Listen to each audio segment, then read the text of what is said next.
أعوذ بالله من الشيطان الرجيم. بسم الله الرحمن الرحيم. وإذ قالت أمة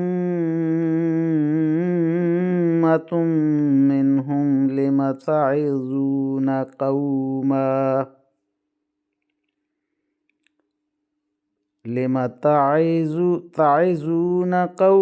الله مهلكهم أو معذبهم عذابا شديدا. قالوا معذرة إلى ربكم ولعلهم يتقون.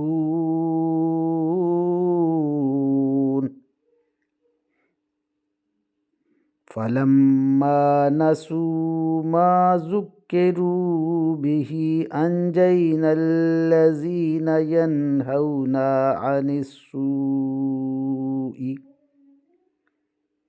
وأخذنا الذين ظلموا بعذاب بئيس بما كانوا يفسقون.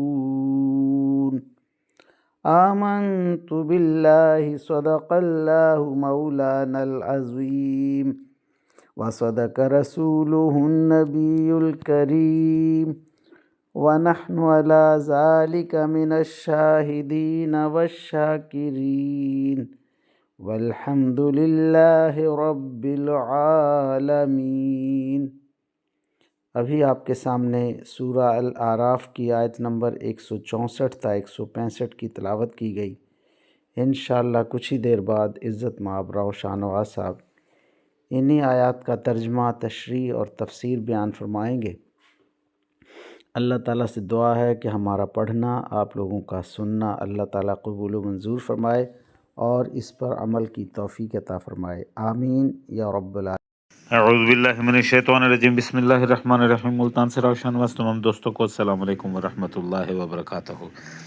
دوستان گرامی، آپ کے سامنے سورہ اعراف کی آیت نمبر 164 اور 165 کی تلاوت کی گئی۔ اب انہی آیات کریمہ کی آسان تشریح ترجمہ مفتی تقی عثمانی کا لکھا ہوا اور تفسیر ابن کثیر سے حاضر خدمت ہے۔ اللہ تعالیٰ قرآن پاک میں ارشاد فرما رہا ہے، حضرت موسیٰ علیہ السلام کا تذکرہ چل رہا ہے، اور وہ وقت انہیں یاد دلاؤ جب انہی کے ایک گروہ نے دوسرے گروہ سے کہا تھا کہ تم ان لوگوں کو نصیحت کر رہے ہو جنہیں اللہ پاک تو ہلاک کرنے والا ہے یا کوئی سخت قسم کا عذاب دینے والا ہے۔ دوسرے گروہ کے لوگوں نے کہا کہ ہم اس لیے کرتے ہیں تاکہ تمہارے رب کے حضور بری الذمہ ہو سکیں، اور شاید اس نصیحت سے یہ لوگ پرہیزگاری اختیار کر لیں۔ پھر جب یہ لوگ وہ بات بھلا بیٹھے جس کی انہیں نصیحت کی گئی تھی تو برائی سے روکنے والوں کو تو ہم نے بچا لیا، اور جنہوں نے زیادتیاں کی تھی ان کی مسلسل نافرمانی کی بنا پر ہم نے ان کو سخت عذاب میں پکڑ لیا۔ اب ان آیات کریمہ کی آسان تشریح۔ دراصل ان لوگوں کے 3 گروہ ہو گئے۔ ایک گروہ مسلسل نافرمانی پر کمر باندھے ہوئے تھا، اور دوسرا گروہ شروع میں انہیں سمجھاتا رہا اور جب وہ نہ مانے تو مایوس ہو کر بیٹھ گئے۔ تیسرا گروہ مایوس ہونے کی بجائے بس دستور انہیں نصیحت کرتا رہا۔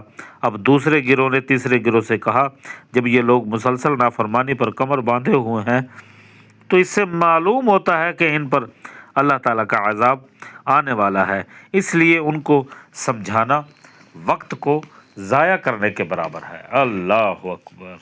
اب ان آیات کریمہ کی تفسیر ابن کثیر سے عنوان ہوتا ہے ہلاک ہونے والوں اور کرنے والوں کی وضاحت۔ ارشاد ہوتا ہے کہ بستی والے اس خصوص کے اندر 3 قسم کے ہو گئے۔